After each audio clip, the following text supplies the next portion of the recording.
Hello दोस्तों, आज के इस वीडियो में हम लोग बेहद ही इम्पोर्टेंट टॉपिक सेल यानी कि कोशिका के बारे में हम लोग पढ़ने वाले हैं। इसमें हम लोग टॉप 88 प्रश्नों को देखेंगे, ठीक। और इसमें मैंने एनसीईआरटी और प्रीवियस ईयर क्वेश्चन को कवर किया है, जो आने वाले एग्जाम के लिए क्या होंगे, बहुत ही इम्पोर्टेंट होंगे। ठीक है दोस्तों, तो चलिए हम लोग स्टार्ट करते हैं। मैंने इन सारे टॉपिक्स को करवा दिया है, ठीक है दोस्तों।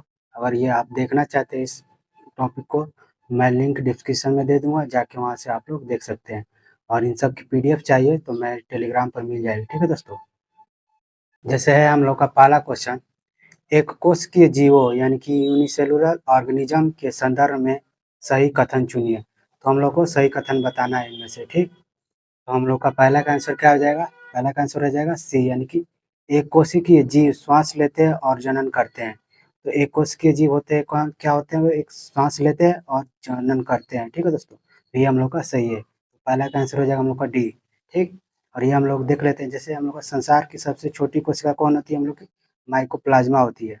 संसार की सबसे बड़ी कोशिका कौन है? हम लोग की शुतुरमुर्ग का अंडा होता है, ठीक। मानव शरीर की सबसे छोटी कोशिका कौन होगी? हम लोग की मस्तिष्क के सेरिब्रम का ग्रेनुअल कणिका कोशिका होगी, ठीक। और मानव शरीर की सबसे बड़ी कोशिका कौन सी होगी हम लोग की? तो अंडाणु होगी। और मानव शरीर की सबसे लंबी कोशिका कौन होगी हम लोग की? हम लोग की न्यूरॉन होगी। और पुरुष शरीर के सबसे छोटी कोशिका कौन होगी हम लोग की? तो शुक्राणु होगी, ठीक। तो इसको ध्यान रखिएगा, ये इंपॉर्टेंट है। हम लोग का दूसरा क्वेश्चन है, अधिकांश कोशिकाओं को लेंस की सहायता के बिना नहीं देखा जा सकता क्योंकि? तो दूसरे का आंसर हो जाएगा हम लोग का बी, यानी कि कोशिकाएं सूक्ष्मदर्शी होती हैं। तो कोशिकाएं क्या होती है हम लोग की? सूक्ष्मदर्शी है, इसलिए हम लोग को लेंस की सहायता पड़ती है, ठीक है दोस्तों।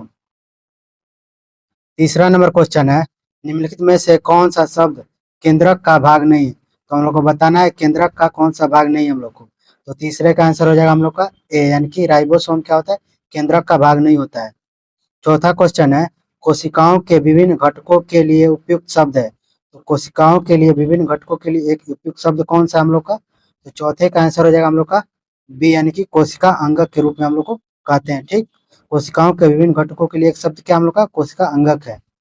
पांचवा क्वेश्चन है, कोशिकाओं के भीतर पाए जाने वाले जैली पदार्थ यानी कि जैसे पदार्थ को क्या कहते हैं? तो हम लोग पांचवे का आंसर क्या आएगा? डी, यानी कि कोशिका द्रव्य कहते हैं, ठीक। तो कोशिकाओं के जो भीतर पाए जाने वाले जैली पदार्थ होता है उसे हम लोग क्या कहते हैं? कोशिका द्रव्य कहते हैं। छठवां नंबर क्वेश्चन है, कोशिकाओं की लंबाई चौड़ाई को व्यक्त करने के लिए मापने की यूनिट होता है। तो छवें का आंसर क्या आएगा हम लोग का? सी, यानी कि माइक्रोमीटर का हम लोग लंबाई और चौड़ाई में मापते हैं, ठीक है, कोशिकाओं को व्यक्त करने के लिए। सातवां क्वेश्चन है, कोशिका झिल्ली यानी कि सेल मेम्ब्रेन का सबसे महत्वपूर्ण कार्य है कि वह क्या है? तो सातवें का आंसर हो जाएगा हम लोग का ए, यानी कोशिकाओं में प्रवेश करने वाले एवं बाहर जाने वाले पदार्थों का नियंत्रण करती है। तो कोशिका झिल्ली क्या करती है? तो कोशिकाओं में प्रवेश करने वाले और बाहर जाने वाले पदार्थों का नियंत्रण करती है कोशिका झिल्ली। आठवां नंबर क्वेश्चन है, नीचे सूचीबद्ध किए गए कोशिका के भागों में से उस भाग का नाम बताइए जो पादप कोशिका, प्राणी कोशिका और जीवाणु कोशिका तीनों में पाया जाता है। तो आठवें का आंसर हो जाएगा हम लोग का सी, यानी कि कोशिका झिल्ली। तो कोशिका झिल्ली क्या होती है हम लोग की? पादप कोशिका, प्राणी कोशिका और जीवाणु कोशिका तीनों में पाई जाती है कोशिका झिल्ली। तो आठवें का आंसर हो जाएगा हम लोग का सी। नौवां क्वेश्चन है, निम्नलिखित में से कौन कोशिका नहीं है? तो हम लोग को बताना है इसमें से कोशिका कौन सी नहीं है इन चारों में से, ठीक। तो नौवे का आंसर हो जाएगा हम लोग का डी, यानी कि विषाणु हम लोग के क्या है? तो कोशिका नहीं है। लाल रुधिर कणिका, जीवाणु और शुक्राणु हम लोग का कोशिका के अंतर्गत आती है, ठीक। 10वां क्वेश्चन है, कपोल कोशिकाओं में नहीं होता है। तो कपोल कोशिकाओं में क्या नहीं होता है? तो 10वें का आंसर हो जाएगा हम लोग का डी, यानी कि लवक। लवक हम लोग का कपोल कोशिकाओं में नहीं होता है। 11 नंबर क्वेश्चन है, इनमें से कौन सा कार्य राइबोसोम का नहीं है? तो हम लोग को बताना है इनमें से कौन सा कार्य होता है राइबोसोम का नहीं होता है। तो 11 का आंसर हो जाएगा हम लोग का सी, यानी कि तीसरा और चौथा हम लोग का सही है। तो तीसरा और चौथा हम लोग का, यानी कि यह हार्मोन के निर्माण में सहायता करता है, तो ये हम लोग का कार्य नहीं है। यह मंड स्टार्च अणुओं के निर्माण में सहायता करता है, तो ये क्या है? गलत है, राइबोसोम का ये दोनों कार्य नहीं होता है, ठीक। तो ये प्रोटीन अणुओं के निर्माण में सहायता करता है, तो राइबोसोम का ये कार्य होता है प्रोटीन के अणुओं में निर्माण करता है। यह एंजाइम के निर्माण में सहायता करता है राइबोसोम। ठीक, तो ये और ये दोनों हम लोग का फर्स्ट और दूसरा सही है, और तीसरा हम लोग का ये और चौथा हम लोग का गलत है, क्योंकि वो नहीं पूछा है तो हम लोग का हो जाएगा तीसरा और चौथा हम लोग का गलत है। ठीक, तो हम लोग का 11 का आंसर हो जाएगा। हम लोग का 12 नंबर क्वेश्चन है, कौन सा कोशिका अंगक कोशिका के अंदर विषैले पदार्थ एवं औषधि यानी ड्रग्स को अवश्य रहित करने में मुख्य भूमिका निभाता है?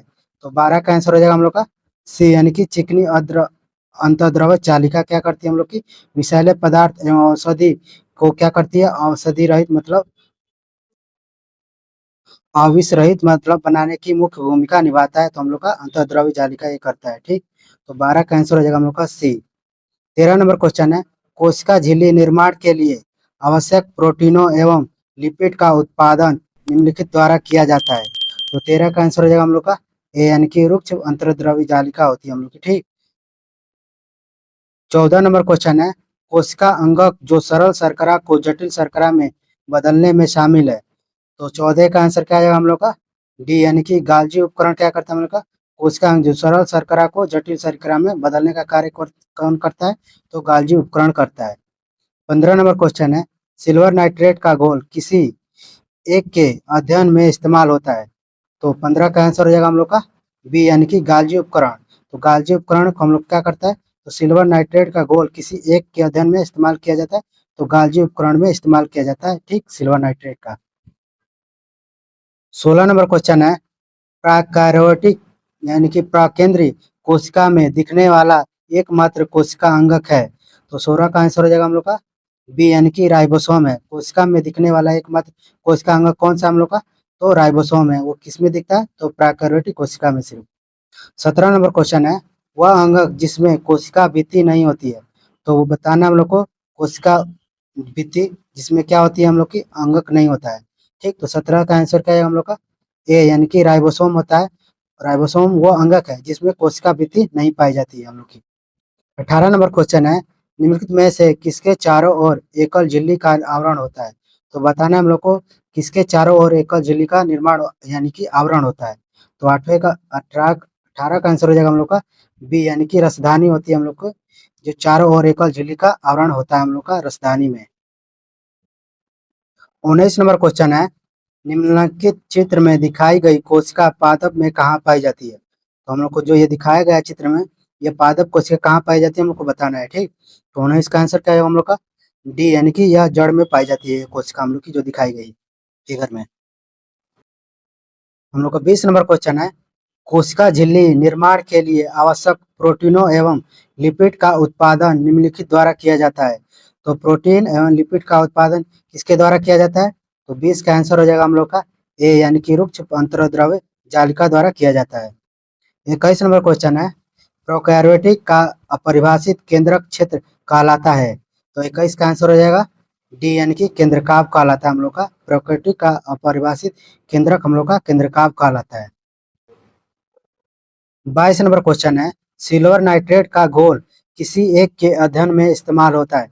तो सिल्वर नाइट्रेट का घोल किसके अध्ययन में इस्तेमाल किया जाता है? तो 22 का आंसर हो जाएगा हम लोग का बी, यानी कि गाल्जी उपकरण के अध्ययन में इस्तेमाल किया जाता है। 23 नंबर क्वेश्चन है, केंद्रक के अलावा यह अंगक जिसमें डीएनए होता है? तो केंद्रक के अलावा यह अंगक जिसमें क्या होता है डीएनए पाया जाता है? तो 23 का आंसर क्या आएगा हम लोग का सी, यानी कि माइट्रोकांड्रिया में क्या होता है केंद्रक के अलावा जिसमें क्या होता है अंगक के जिसमें होता है डीएनए भी पाया जाता है, केंद्रक के अलावा भी इसमें डीएनए भी पाया जाता है, यानी कि केंद्रक और डीएनए दोनों पाया जाता है माइट्रोकांड्रिया में। 24 नंबर क्वेश्चन है, निम्नलिखित कथनों में से विसंगत कथन चुनिए। हम लोग को अलग बताना है यानी कि विसंगत कथन को चुनना है। ठीक, तो 24 का आंसर हो जाएगा हम लोग का डी, यानी कि पादपों में कोशिका झिल्ली में काइटिन शर्करा होती है, ये क्या हम लोग का अलग है। ठीक, 25 नंबर क्वेश्चन है, कोशिका में लिपिड अणुओं को निम्न के द्वारा संश्लेषित किया जाता है? तो 25 का आंसर हो जाएगा ए, यानी कि चिकनी अंतर्द्रव्य जालिका कोशिकाओं में लिपिड अणुओं को निम्न द्वारा संश्लेषित किया जाता है। 26 नंबर क्वेश्चन है, नई कोशिका का निर्माण पूर्व स्थित कोशिका से होने की बात किसने बताई? तो 26 का आंसर हो जाएगा हम लोग का बी, यानी कि विर्चो ने हम लोग को बताई कि नई कोशिका का विनिर्माण यानी कि पूर्व स्थित कोशिका से होने की बात किसने बताई? तो विर्चो ने हम लोग की बताई। 27 नंबर क्वेश्चन है, निम्न में से कौन सा कथन गलत है? तो हम लोग को कथन बताना है कौन सा गलत है, ठीक है। तो 27 का आंसर क्या है हम लोग का? ए, यानी कि माइटोकॉन्ड्रिया में ऑक्सीजन की सहायता से एसिटिक अम्ल का विघटन होता है, तो क्या हम लोग का गलत है। तो श्वसन के प्रथम चरण में ग्लूकोज का विघटन होता है, तो ये क्या सही है। किण्वन की प्रक्रिया के लिए ऑक्सीजन की आवश्यकता नहीं होती, तो ये क्या हम लोग का सही है। तो किण्वन के लिए हम लोग को ऑक्सीजन की आवश्यकता नहीं होती है। श्वसन के प्रथम चरण में पायरुविक अम्ल का निर्माण होता है, तो ये हम लोग का सही है, ठीक। तो हम लोग को गलत बताना था, तो आंसर हो जाएगा हम लोग का 27 का ए। 28 नंबर क्वेश्चन है, in a cell where does the process break down in glucose, यानी 6 कार्बन ग्लूकोज के जब पायरुवेट टूटता है तो 3 कार्बन ग्लूकोज के को अलग करता है, तो किसमें होता है हम लोग का। तो 28 का आंसर हो जाएगा हम लोग का सी, यानी कि साइटोप्लाज्मा में होता है, ठीक। 29 नंबर क्वेश्चन है, इनमें से किसका संबंध अंतर्द्रव जालिका से नहीं है? तो हम लोग को बताना है अंतर्द्रव जालिका से नहीं है इसका संबंध। तो 29 का आंसर हो जाएगा हम लोग का सी, यानी कि यह ऊर्जा उत्पादन स्थल हो सकती है, तो क्या हम लोग का गलत है, ठीक। यह केंद्रक एवं केंद्रिक कोशिका द्रव्य के बीच प्रोटीन के लिए अभिगमन चैनल की तरह कार्य करता है, तो एक हम लोग का सही है। यह कोशिका द्रव्य के विभिन्न क्षेत्रों के बीच पदार्थों को पहुंचाता है, तो ये हम लोग का सही है। यह कोशिका के कुछ जैव रासायनिक क्रियाओं का स्थल हो सकती है, तो ये क्या हम लोग का सही है। तो हम लोग का पूछा है नहीं, तो ठीक। तो 29 का आंसर हो जाएगा हम लोग का सी। हम लोग का 30 नंबर क्वेश्चन है, प्रोकैरियोटिक प्रकेंद्रीय कोशिका में दिखने वाला एकमात्र कोशिका अंगक है, तो 30 का आंसर हो जाएगा हम लोग का बी, यानी कि राइबोसोम है हम लोग का। 31 नंबर क्वेश्चन है, परासरण की कुछ परिभाषाएं नीचे दी गई है, इन्हें सावधानी से पढ़िए और परिभाषा चुनिए। हम लोग को परासरण की परिभाषा को बताना है, इनमें से कौन सा सही है। तो 31 का आंसर हो जाएगा हम लोग का ए, यानी कि अर्धपरागम्य झिल्ली से होकर जल के अणुओं का अधिक सांद्रता वाले क्षेत्र से निम्न सांद्रता वाले क्षेत्र की ओर जाना हम लोग को क्या कहलाता है, तो परासरण कहलाता है। 31 का आंसर हो जाएगा ए। 32 नंबर क्वेश्चन है, पादप कोशिका में जीवद्रव्य कुंचन को इस तरह परिभाषित किया जाता है। तो पादप कोशिका में जीवद्रव्य कुंचन को किस तरह परिभाषित किया जाता है, तो 32 का आंसर हो जाएगा हम लोग का बी, यानी कि अल्प परासारी माध्यम में कोशिका द्रव्य का सिकुड़ना इसके द्वारा परिभाषित किया जाता है। 33 नंबर क्वेश्चन है, मानवों के ऊतकों में ऑक्सीजन की कमी होने के कारण पायरुवेट अम्ल किस कोशिकांग के भीतर लैक्टिक अम्ल में बदल जाता है। तो 33 का आंसर क्या आएगा हम लोग का, तो 33 का आंसर हो जाएगा ए, यानी कि कोशिका द्रव्य होता है हम लोग का। 34 नंबर क्वेश्चन है, संकुचनशील प्रोटीन पाई जाती है, तो संकुचनशील प्रोटीन कहाँ पाई जाती है, तो 34 का आंसर होगा सी, यानी कि पेशियों में पाई जाती है संकुचनशील प्रोटीन। 35 नंबर क्वेश्चन है, गलत वाक्य को चुनिए, यानी गलत हम लोग को बताना है इनमें से, ठीक।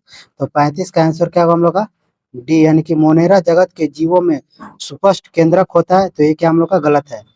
तो हम लोग का सही कौन सा है, एक कोशिकीय यूकेरियोटिक जीवों को प्रोटिस्टा जगत के अंतर्गत रखा गया है, तो ये क्या हम लोग का सही है। विटेकर द्वारा कोशिका संरचना पोषण के स्रोत एवं प्रक्रिया को ध्यान में रखते हुए जीवों को 5 जगत में वर्गीकृत किया गया है, ये क्या सही है।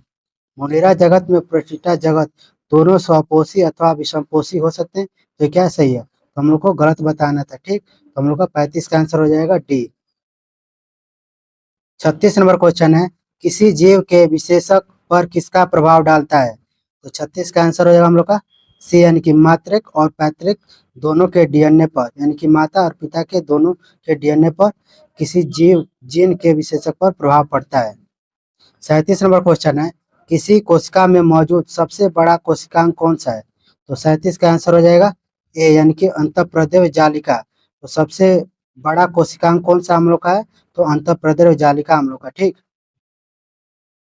38 नंबर क्वेश्चन है, निम्नलिखित में से किस कोशिकांग को कोशिका का प्रोटीन कारखाना कहा जाता है, तो 38 का आंसर होगा हम लोग का डी, यानी कि राइबोसोम को हम लोग को क्या कहते हैं, तो कोशिका का प्रोटीन का कारखाना कहते हैं।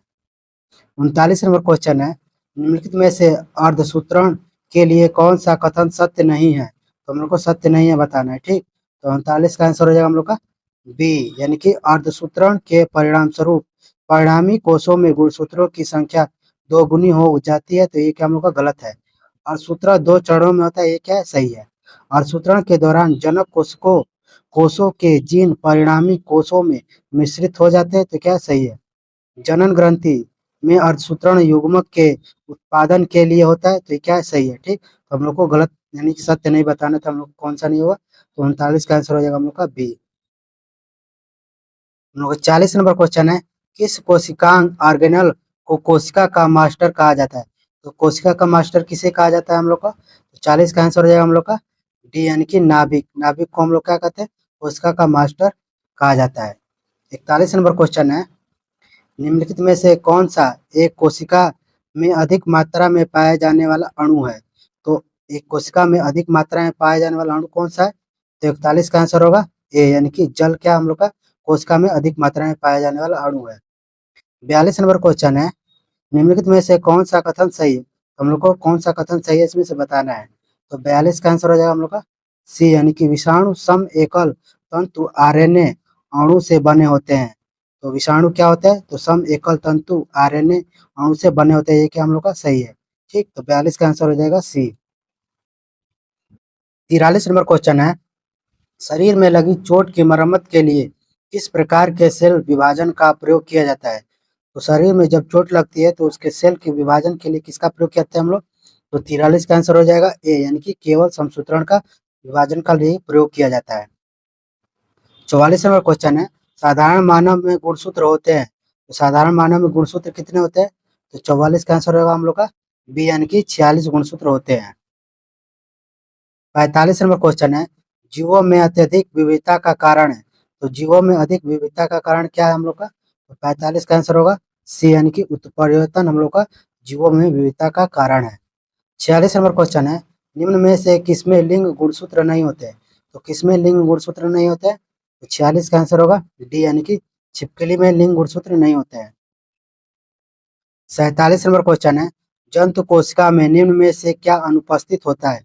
तो जंतु कोशिका में क्या अनुपस्थित होता है, तो 47 का आंसर होगा ए, यानी कि सेलुलोज की कोशिका भित्ति क्या होती है, अनुपस्थित होती है जंतु कोशिका में।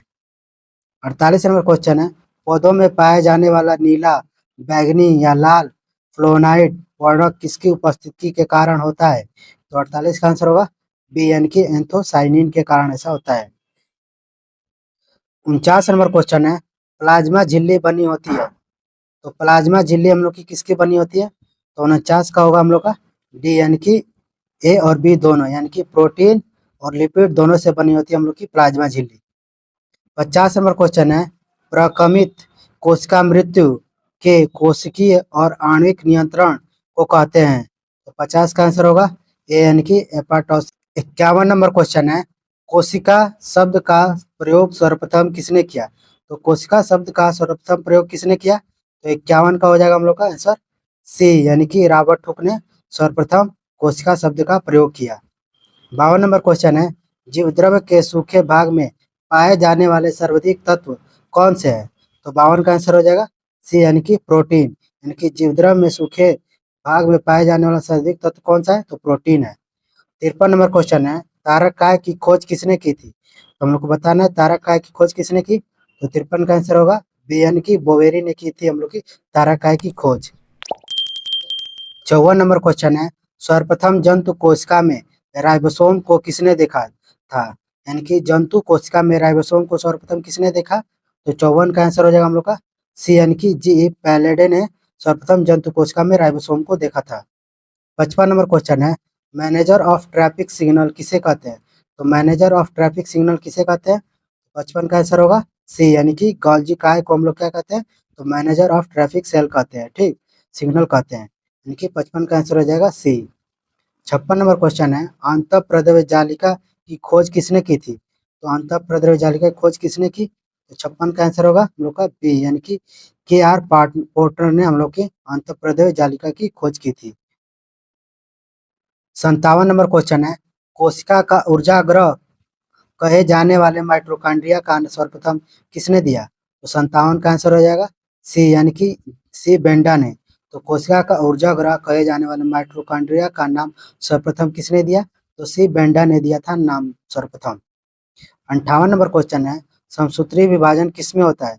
तो समसूत्री विभाजन किसमें होता है, तो हम लोग का 58 का आंसर हो जाएगा डी, यानी कि काई कोशिका में हम लोग का समसूत्री विभाजन होता है। 59 नंबर क्वेश्चन है, कोशिका का रसोई घर किसे कहते हैं। तो कोशिका का रसोई घर हम लोग किसे कहते हैं? तो 59 का आंसर हो जाएगा हम लोग का डी, यानी कि क्लोरोप्लास्ट को हम लोग क्या कहते हैं? कोशिका का घर कहते हैं। 60 नंबर क्वेश्चन है, इलेक्ट्रॉन सूक्ष्मदर्शी की खोज की। तो इलेक्ट्रॉन सूक्ष्मदर्शी की खोज किसने की? तो 60 का आंसर हो जाएगा ए, यानी कि नाल और उसका ने हम लोग को क्या की? इलेक्ट्रॉन सूक्ष्मदर्शी की खोज की थी। 61 नंबर क्वेश्चन है, यदि माइटोकॉन्ड्रिया का काम करना बंद कर दे तो कोशिका में कौन सा कार्य नहीं होगा? अगर माइटोकॉन्ड्रिया काम करना बंद कर दे तो कोशिका में कौन सा कार्य नहीं होगा? तो 61 का आंसर होगा हम लोग का बी, यानी कि भोजन और ऑक्सीकरण हम लोग का नहीं होगा। 62 नंबर क्वेश्चन है, फूलों और बीजों को विभिन्न प्रकार के आकर्षक रंग प्रदान करता है। तो फूलों और बीजों को आकर्षक रंग कौन प्रदान करता है? तो 62 का आंसर हो जाएगा हम लोग का बी, यानी कि क्रोमोप्लास्ट हम लोग को आकर्षक रंग प्रदान करता है। 63 नंबर क्वेश्चन है, निम्नलिखित में से कौन सा कोशिका अंगक मुख्य रूप से पाचक एंजाइमों के संग्राहक की तरह कार्य करता है? तो 63 का आंसर होगा हम लोग का डी, यानी कि लाइसोसोम हम लोग का क्या करता है? तो पाचक एंजाइम के संग्राहक की तरह कार्य करता है। 64 नंबर क्वेश्चन है, किस कोशिकांग को कोशिका की आत्महत्या थैली के रूप में जाना जाता है? तो 64 का आंसर होगा हम लोग का बी, यानी कि लाइसोसोम को हम लोग को आत्महत्या की थैली के रूप में जानते हैं। 65 नंबर क्वेश्चन है, निम्नलिखित में से कौन सा कोशिकीय घटक अधिकांश प्रकेंद्रीय में मौजूद नहीं होता है? तो 65 का आंसर हो जाएगा हम लोग का बी, यानी कि केंद्रक झिल्ली हम लोग की क्या होती है? तो प्राकैरियोटिक केंद्र प्राकैरियोटिक कोशिका में हम लोग की मौजूद नहीं होती है। ठीक, तो 65 का आंसर हो जाएगा हम लोग का बी। 66 नंबर क्वेश्चन है, एक पीढ़ी से दूसरी पीढ़ी में वंशागत होने वाला अनुवांशिक पदार्थ कौन सा है?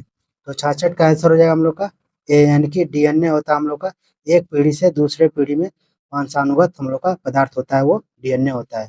तो 66 का आंसर हो जाएगा हम लोग का ए। 67 नंबर क्वेश्चन है, निम्नलिखित में से कौन सा कथन सही है? तो हम लोग को कौन सा कथन सही है बताना है। ठीक, तो 67 का आंसर हो जाएगा हम लोग का ए, यानी कि प्रत्येक प्रोटीन के लिए एक एक क्या होता है? विशिष्ट जीन होता है। तो ये क्या हम लोग का सही है। ठीक, तो प्रत्येक प्रोटीन के लिए क्या होता है? हम लोग का एक विशिष्ट जीन होता है। ठीक, तो 67 का आंसर हो जाएगा हम लोग का ए। 68 नंबर क्वेश्चन है, प्राकेंद्रीय कोशिका यानी कि प्रोकैरियोटिक सेल की कुछ विशेषताओं का उल्लेख नीचे किया गया है। दिए गए विकल्पों में से गलत विकल्प का चयन करिए। हम लोग को गलत बताना है। ठीक, इनमें से चारों में से। तो 68 का आंसर हो जाएगा हम लोग का बी, यानी कि झिल्लीबद्ध कोशिकांगों की मौजूदगी। तो ये क्या हम लोग का गलत है। ठीक, तो अत्यधिक छोटा हम लोग का प्रोकैरियोटिक कोशिका हम लोग क्या होती है? अत्यधिक छोटा होता है और इसका नाभिकीय क्षेत्र में केंद्रकाभ कहलाता है। ठीक, ये कहलाता है केंद्रकाभ, नाभिकीय क्षेत्र में केंद्रकाभ कहलाता है और एकल गुणसूत्र होता है हम लोग का। ठीक, तो ये हम लोग का आंसर 68 का आंसर हो जाएगा बी। 69 नंबर क्वेश्चन है, जीनों के कुछ लक्षणों का उल्लेख नीचे किया गया है। कौन सा विकल्प जीनों के गलत लक्षण की दर्शाता है? तो गलत लक्षण को कौन सा दर्शाता है? हम लोग का जीन के बारे में बताना है। ठीक, तो और 69 का आंसर क्या है हम लोग का ए, यानी कि इनमें कोई परिवर्तन नहीं होता है। ये क्या हम लोग का गलत है। ठीक, ये प्रोटीन का उत्पादन करके लक्षणों को नियंत्रित करते हैं। तो ये क्या हम लोग का जीन के लिए क्या है? सही है। ये डीएनए के खंड होते हैं, ये क्या सही है। प्रत्येक जनन कोशिका में एक जीन का सेट होता है, ये क्या हम लोग का सही है। तो हम लोग को गलत बताना था। ठीक, तो 69 का आंसर हो जाएगा हम लोग का ए। 70 नंबर क्वेश्चन है, पादप कोशिकाओं में मौजूद डैश की मात्रा संचलन को सुगम बनाने के लिए कोशिकाओं की संरचना में परिवर्तन कर देती है। तो 70 का आंसर हो जाएगा हम लोग का बी, यानी कि जल होगा हम लोग का। ठीक, 71 नंबर क्वेश्चन है, स्लाइडेन और श्वसन द्वारा दिया गया कोशिका सिद्धांत इनमें निम्नलिखित में से किन जीवों पर लागू नहीं होता है? तो 71 का आंसर हो जाएगा हम लोग का डी, यानी कि विषाणुओं पर हम लोग का स्लाइडेन और श्वान द्वारा जो कोशिका सिद्धांत दिया गया वो विषाणुओं पर लागू नहीं होता है। 72 नंबर क्वेश्चन है, एडीपी और एटीपी अणुओं में भंडारित और हस्तांतरित करने की प्रक्रिया में निम्नलिखित में से कौन सा खनिज महत्वपूर्ण भूमिका निभाता है? तो 72 का आंसर होगा हम लोग का ए, यानी कि फास्फोरस हम लोग की खनिज के रूप में महत्वपूर्ण भूमिका निभाता है। 73 नंबर क्वेश्चन है, अपशिष्ट उत्पादों को पादप कोशिका के अंदर कहाँ संचित किया जाता है? तो 73 का आंसर होगा हम लोग का बी, यानी कि रसधानियों में हम लोग का क्या किया जाता है? तो संचित किया जाता है अपशिष्ट पदार्थों को। तो 73 का आंसर हो जाएगा हम लोग का बी। 74 नंबर क्वेश्चन है, माइटोकॉन्ड्रिया को विलक्षण कोशिकांग क्यों माना जाता है? तो माइटोकॉन्ड्रिया को विलक्षण कोशिकांग क्यों माना जाता है? तो 74 का आंसर होगा हम लोग का डी, यानी कि क्योंकि इसमें राइबोसोम और डीएनए होता है। तो क्या होता है इसमें, राइबोसोम और डीएनए क्या होता है, दोनों पाया जाता है माइटोकॉन्ड्रिया में। 75 नंबर क्वेश्चन है, उस प्रक्रिया का नाम बताइए जिसके द्वारा कोशिका झिल्ली के आर पार गैसीय विनिमय होता है। तो 75 का आंसर होगा सी, यानी कि विसरण द्वारा क्या होता है, तो कोशिका झिल्ली के आर पार गैसीय विनिमय होता है, किसके कारण, तो विसरण के कारण होता है। 76 नंबर क्वेश्चन है, निम्नलिखित में से कोशिकांग केवल पादपों में पाए जाते हैं। तो केवल हम लोग का पादपों में कौन सा कोशिकांग पाया जाता है? तो 76 का आंसर होगा सी, यानी कि लवक में हम लोग का केवल पादपों में पाए जाते हैं लवक। 77 नंबर क्वेश्चन है, निम्नलिखित आकृति में दिखाई गई पादप कोशिका में हम अपशिष्ट उत्पाद कहाँ पा सकते हैं? तो हम लोग को ये फिगर दिया है, हम लोग को बताना है अपशिष्ट उत्पाद कहाँ पर है हम लोग को, ठीक। तो 77 का आंसर हो जाएगा हम लोग का डी, यानी कि तीर 4 पर दिखाए गए क्षेत्र में यानी कि यहाँ पर हम लोग को क्या होता है, अपशिष्ट उत्पाद होता है, ठीक। हम लोग का 4 नंबर चित्र में यहाँ पर अपशिष्ट उत्पाद हम लोग का जमा होता है, ठीक। 78 नंबर कोशिका है, कशेरुकियों की यकृत कोशिकाओं में एसईआर द्वारा कौन सा महत्वपूर्ण कार्य किया जाता है? तो 78 का आंसर हो जाएगा हम लोग का बी, यानी कि औषधियों और विषों का निराविषीकरण क्या किया जाता है हम लोग का कोशिकाओं में यकृत कोशिकाओं द्वारा एसईआर द्वारा कौन सा महत्वपूर्ण कार्य किया जाता है? तो औषधियों और विषों का निर्वाविषीकरण किया जाता है। 79 नंबर क्वेश्चन है, चयनित परागम झिल्लियों में झिल्लियां हैं जो इनमें से किसको प्रवेश की अनुमति देती है? तो 79 का आंसर हो जाएगा हम लोग का बी, यानी कि केवल विलायक अणुओं परंतु विलय अणुओं को नहीं। तो 79 का आंसर हो जाएगा हम लोग का बी। 80 नंबर क्वेश्चन है, which of the following cellular components is the absent in most of the prokaryotic? तो प्रोकैरियोटिक कोशिका में कौन सा एब्सेंट होता है, ठीक। हम लोग का 80 का आंसर क्या आ जाएगा हम लोग का डी, यानी कि न्यूक्लियर मेम्ब्रेन, यानी कि केंद्रक झिल्ली हम लोग की क्या होती है, प्रोकैरियोटिक कोशिका में क्या होती है, अनुपस्थित होती है। 81 नंबर क्वेश्चन है, को माइटोकॉन्ड्रिया में ऑक्सीजन की मदद के से पायरुवेट के विघटन के दौरान कार्बन के कितने अणु मौजूद होते हैं? तो 81 का आंसर हो जाएगा हम लोग का ए, यानी कि 3 हम लोग का अणु मौजूद होते हैं, यानी कि अणु बनते हैं। पायरुवेट के विघटन के दौरान कार्बन के कितने अणु बनते हैं? तो हम लोग का 3 अणु बनते हैं, ठीक। 81 का आंसर हो जाएगा ए। 82 नंबर क्वेश्चन है, डैश अनुवांशिक सामग्री के वाहक है? तो अनुवांशिक सामग्री के वाहक कौन सा है हम लोग का? तो 82 का आंसर हो जाएगा बी, यानी कि जीन हम लोग को क्या है, अनुवांशिक सामग्री के वाहक होते हैं। 83 नंबर क्वेश्चन है, ऊर्जा उत्पादन के दौरान ग्लूकोज का पायरुवेट में विघटन कहाँ होता है? तो 83 का आंसर हो जाएगा ए, यानी कि कोशिका द्रव्य में होता है। ग्लूकोज का पायरुवेट में विघटन कहाँ पर होता है हम लोग का? तो कोशिका द्रव्य में होता है। 84 नंबर क्वेश्चन है, डीएनए का एक खंड जो एक प्रोटीन की जानकारी प्रदान करता है उसे कहा जाता है? तो 84 का आंसर हो जाएगा सी, यानी कि जीन हम लोग का क्या कहता है, डीएनए का एक खंड जो एक प्रोटीन की जानकारी प्रदान करता है उसे हम लोग क्या कहते हैं, तो जीन कहते हैं, ठीक। 85 नंबर क्वेश्चन है, एक अविभाजित कोशिका में डीएनए के भाग के रूप में मौजूद होता है रहता है?